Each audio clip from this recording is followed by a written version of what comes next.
ಇರಾನ್ಗೆ ಮರ್ಮಾಘಾತ. ನಮಸ್ಕಾರ, ಕನ್ನಡ ಒನ್ ನ್ಯೂಸ್ಗೆ ಸ್ವಾಗತ. ನಾನು ನಿಶ್ಮಾ ಇರ್ಷಾದ್.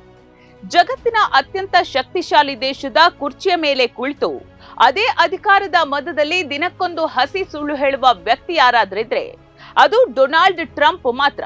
ಅಮೆರಿಕದ ಅಧ್ಯಕ್ಷ ಸ್ಥಾನದಂತಹ ಜವಾಬ್ದಾರಿಯುತ ಜಾಗದಲ್ಲಿದ್ರು ಈ ಮನುಷ್ಯನಿಗೆ ಸುಳ್ಳು ಹೇಳೋದು ರಕ್ತದಲ್ಲೇ ಬಂದಂತಿದೆ. ಇತ್ತೀಚೆಗೆ ಇರಾನ್ ವಿಷಯದಲ್ಲಿ ಟ್ರಂಪ್ ಆಡಿದ ಮಾತುಗಳನ್ನ ಕೇಳಿದ್ರೆ ಈ ಮನುಷ್ಯನಿಗೆ ಜ್ಞಾನದ ಕೊರತೆ ಇದೆಯೋ ಅಥವಾ ಸುಳ್ಳು ಹೇಳೋದೇ ಇವರ ಜನ್ಮಸಿದ್ಧ ಹಕ್ಕು ಅನ್ನೋ ಅನುಮಾನ ಇಡೀ ಜಗತ್ತನ್ನ ಕಾಡ್ತಾ ಇದೆ. ಅಧಿಕಾರದ ಅಹಂಕಾರ ಮತ್ತು ಹಸಿ ಸುಳ್ಳುಗಳನ್ನೇ ಬಂಡವಾಳ ಮಾಡಿಕೊಂಡ ಈ ಮಹಾಶಯನ ಅಸಲಿ ಬಣ್ಣ ಈಗ ಇರಾನ್ ಸಾಕ್ಷಿ ಸಮೇತ ಬಯಲು ಮಾಡಿದೆ. ಇತ್ತೀಚೆಗೆ ಇರಾನ್ ಸರ್ಕಾರ ಟ್ರಂಪ್ ಅವರ ಬಡಾಯಿ ಮಾತುಗಳನ್ನ ಕಸದ ಬುಟ್ಟಿಗೆ ಎಸೆದಿದೆ. ಟ್ರಂಪ್ ಹೇಳಿದ ಪ್ರತಿಯೊಂದು ಮಾತುಗಳು ಹೇಗೆ ಸುಳ್ಳು ಅನ್ನೋದನ್ನ ಇರಾನ್ ದಾಖಲೆ ಸಮೇತ ತೆರೆದಿಟ್ಟಿದೆ. ತಾನು ಮಾಡದ ಸಾಧನೆಯನ್ನ ಮಾಡಿದೆ ಅಂತ ಹೇಳಿಕೊಳ್ಳೋದು ಟ್ರಂಪ್ಗೆ ಹಳೆ ಚಾಳಿ. ಆದ್ರೆ ಈ ಬಾರಿ ಇರಾನ್ ಸುಮ್ಮನೆ ಕೂರ್ಲಿಲ್ಲ.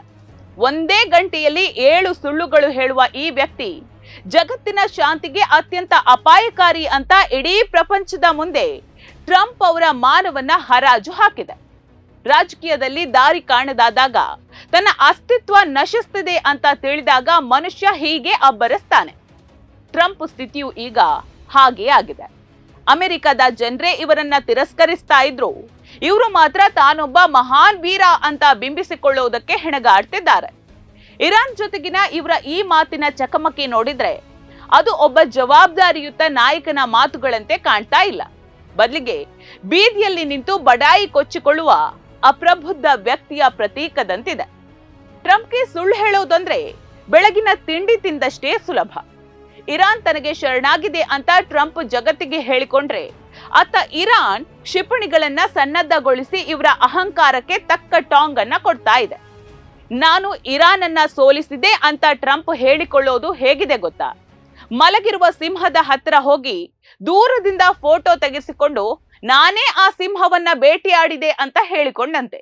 ಇವರ ಶೌರ್ಯವೆಲ್ಲ ಕೇವಲ ಟ್ವೀಟ್ಗಳಲ್ಲಿ ಮತ್ತು ವೇದಿಕೆಗಳ ಮೇಲಿನ ಗಂಟಲು ಹರಿಯುವ ಕೂಗಾಟದಲ್ಲಿ ಮಾತ್ರ ಸೀಮಿತವಾಗಿದೆ ಅನ್ನೋದು ಈಗ ಜಗಜ್ಜಾಹೀರಾಗಿದೆ.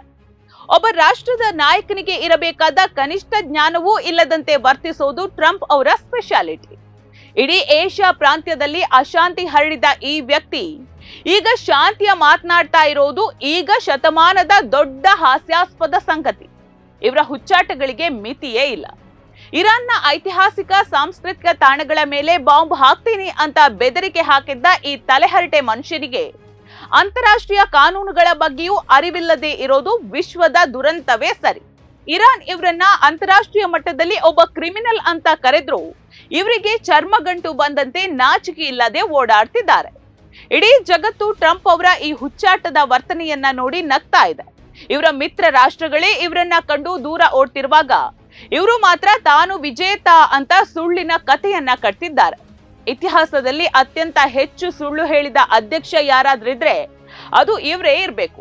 ಸತ್ಯವನ್ನ ಸಮಾಧಿ ಮಾಡಿ ಜನರ ಕಣ್ಣಿಗೆ ಮಣ್ಣೆರಚಿ ಸುಳ್ಳಿನ ಮೇಲೆ ಸಾಮ್ರಾಜ್ಯವನ್ನ ಕಟ್ಟಲು ಹೊರಟಿರುವ ಇವರ ಬೌದ್ಧಿಕ ದಿವಾಳಿತನಕ್ಕೆ ಏನನ್ಬೇಕು?